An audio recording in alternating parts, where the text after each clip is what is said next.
नमस्कार दोस्तों, मैं समीर सर आप सभी के सामने एक नई वीडियो के साथ में हाजिर हूँ। और आज हम चर्चा करने वाले हैं कि 25 डिग्री तापमान पर विभिन्न माध्यमों में ध्वनि का वेग क्या होगा। ठीक है, तो इसके बारे में हम आज यहाँ डिस्कस करेंगे। ठीक, तो यहाँ पर हम यदि देखें तो सबसे पहला जो हमारे पास पदार्थ है वो है एल्यूमिनियम। ठीक है, कौन है?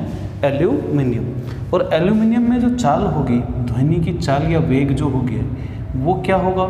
मीटर पर सेकंड में होगा कितना? 6420 मीटर पर सेकंड। ठीक है, तो जो सबसे अधिक वेग होगा वो किस में होगा? एल्यूमिनियम में। ठीक है, उसके अलावा यदि हम निकल में देखें तो निकल के अंदर होता है ये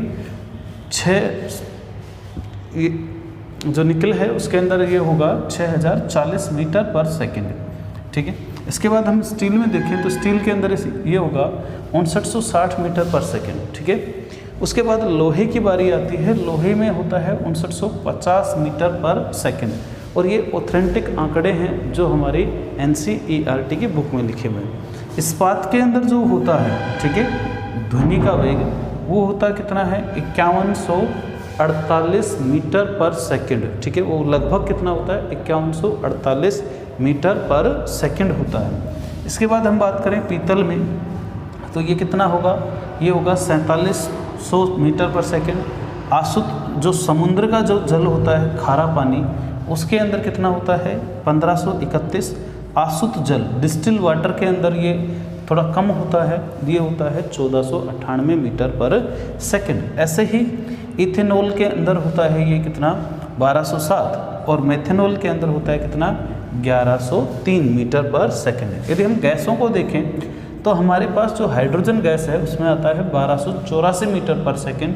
हीलियम के अंदर आता है लगभग 965 मीटर पर सेकंड। वायु की बात करें तो ये गैसों का मिश्रण होता है वायु, और इसमें होता है कितना? 346 मीटर पर सेकंड। ऑक्सीजन में होता है 316 मीटर पर सेकंड। और SO2 सल्फर डाइऑक्साइड जो होती है उसमें होता है 213 मीटर पर सेकंड। तो ये क्वेश्चन आया हुआ है कि हाइड्रोजन गैस में ध्वनि का वेग कितना होता है, तो ये होता है 1284 मीटर पर सेकंड। वायु का भी हमसे कई बार पूछा गया है, 0 डिग्री पे भी पूछ लेता है। तो हमने लास्ट जो वीडियो थी उसमें हमने डिस्कस किया था कि यदि हम वायु की बात करें, वायु में ध्वनि का वेग 0 डिग्री सेल्सियस पर 332 मीटर पर सेकंड होता है। कितना होता है? 332 मीटर पर सेकंड। और प्रति हम यहाँ 31 भी ले सकते हैं। ठीक है, 31 या 32 लगभग होता है, 31-32 के आसपास। तो जो रीट की परीक्षा हुई थी हमारी 2018 में, उसके अंदर पूछा गया था और वहाँ पे ऑप्शन दे रखा था 332। ठीक, तो ये 332 या 31 है। कुछ डाटाज में ये घटता बढ़ता हुआ पाया गया है। यहाँ पे हम देखें तो यदि हम वायु का जो टेम्परेचर है वो 1 डिग्री सेल्सियस बढ़ा दें तो ध्वनि का वेग जो होगा वो 0.61 मीटर पर सेकंड की स्पीड से बढ़ जाएगा। ठीक है, तो इस स्पीड से ध्वनि का वेग क्या होगा? बढ़ेगा। ठीक है, तो ये हमने कल लास्ट बात की थी। ठीक है, डिस्कस कर लिया था। आज हम एक बात करते हैं ध्वनि का परावर्तन कैसे होता है। ध्वनि का परावर्तन, तो ये एक इम्पोर्टेंट डाटाज हैं, इनको आप यहाँ पे नोट कर सकते हो। वीडियो को पॉज करके आप नोट कर सकते हो इनको। इसके बाद हम बात करते हैं ध्वनि का परावर्तन। ठीक है, तो देखिए ध्वनि के परावर्तन में क्या हुआ कि यहाँ से मान लो ये कोई स्रोत है और इस स्रोत से ध्वनि उत्पन्न की गई, तो ध्वनि किसी दीवार से या परावर्तक पृष्ठ से टकराकर वापसी उसी के पास में आएगी, तो ये कहलाएगी ध्वनि का परावर्तन। ठीक है, स्रोत से ध्वनि उत्पन्न की गई, किसी पर्दे या दीवार से या परावर्तक पृष्ठ से टकराई, वापसी उसी दिशा में लौटी, तो घटना क्या कहलाएगी? ध्वनि का परावर्तन। ठीक है, तो ये जो मूल ध्वनि थी, ये जो गई थी, उत्पन्न की गई थी, टकरा के वापस आई, ये कहलाती है प्रतिध्वनि। क्या कहलाती है? प्रतिध्वनि। ठीक है, और ध्वनि के बाद जब प्रतिध्वनि सुनना हो तो इन ध्वनि और प्रतिध्वनियों के बीच का जो अंतराल है वो होना चाहिए 0.1 सेकेंड। कितना समय होना चाहिए? 0.1 सेकेंड। यदि मैंने ध्वनि उत्पन्न की और मुझे मेरी प्रतिध्वनि सुननी है तो ध्वनि और प्रतिध्वनि के बीच का जो टाइम है कम से कम कितना होना चाहिए? 0.1 सेकेंड का होना चाहिए। ठीक है, अब मान लो मैं यहाँ से ध्वनि उत्पन्न कर रहा हूँ, तो जैसे ही मैं ध्वनि उत्पन्न करूँगा तो जहाँ जाके टकरा के वापसी ध्वनि मेरे तक आएगी तो वो लगभग डिस्टेंस क्या होना चाहिए, वो दूरी क्या होनी चाहिए। तो हम यहाँ पे एक फॉर्मूला लेते हैं, चाल बराबर दूरी बटे समय। ये हमारे पास एक फॉर्मूला होता है, चाल बराबर दूरी बटे समय। लेकिन यहाँ पे देखो, दूरी एक बार ध्वनि जाएगी, एक बार वापसी हम तक ही वापसी आएगी, तो दूरी डबल हो गई।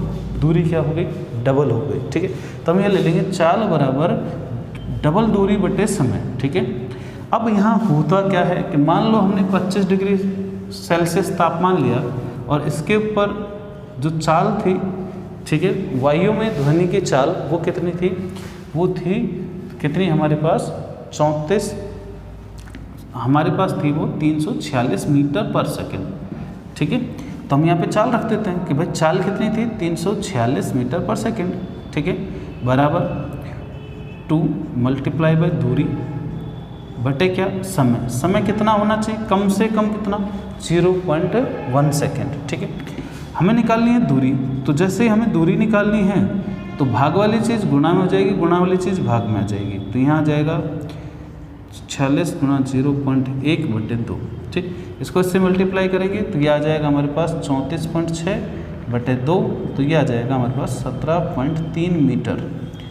तो मैंने जो ध्वनि उत्पन्न की है उस ध्वनि को वापस मुझे सुनना है, तो मेरे और दीवार के बीच की जो दूरी है वो कम से कम कितनी होनी चाहिए, 17.3 मीटर होनी चाहिए। टेम्परेचर कितना होना चाहिए, 25 डिग्री सेल्सियस टेम्परेचर होना चाहिए, तो मुझे वो मेरी ध्वनि वापस सुनाई दे जाएगी। ठीक है, तो मैं अपनी प्रतिध्वनि सुन सकता हूँ। क्लियर। ठीक है, और इसी कॉन्सेप्ट के ऊपर बनाया गया है सोनार। किसको तैयार किया गया है, सोनार। सोनार एक उपकरण है, ठीक है, जिससे हम समुद्र के अंदर डूबी हुई किसी छोटी नाव या चट्टान या कोई अन्य वस्तुओं का हम पता लगाते हैं। ठीक है, तो सोनार जो है इसका फुल फॉर्म होता है साउंड नेविगेशन एंड रैंगिंग। ठीक है, साउंड नेविगेशन एंड रैंगिंग। ठीक है, तो ये होगा इसका क्या, फुल फॉर्म। ठीक, तो ये जो है सोनार, ये किस प्रकार से काम करता है, तो ये ध्वनि लेता है कौन सी, पराश्रव्य ध्वनि। ठीक है, और पराश्रव्य ध्वनि का क्या करता है, परावर्तन। ठीक है, पराश्रव्य ध्वनि के परावर्तन के सिद्धांत पे काम करता है, और इसमें जो फॉर्मूला लगता है वो ये वाला फॉर्मूला लगेगा। ठीक है, समुद्र में काम करेगा तो समुद्र के जल के अंदर ध्वनि का जो वेग होगा वो होता है 1531 मीटर पर सेकेंड। कितने डिग्री तापमान पर, 25 डिग्री सेल्सियस तापमान के ऊपर। ठीक है, तो ये हम कॉन्सेप्ट यहाँ पे लगा करके हम ज्ञात कर सकते हैं कि कोई हम जहाँ से हमने ध्वनि उत्पन्न की वो टकरा के वापसी आई तो उसके बीच का जो है वो डिस्टेंस कितना होगा। ठीक है, तो धन्यवाद दोस्तों, आज के वीडियो में इतना ही। नेक्स्ट वीडियो में हम नए कॉन्सेप्ट के साथ में लौटेंगे। जय हिंद, जय भारत।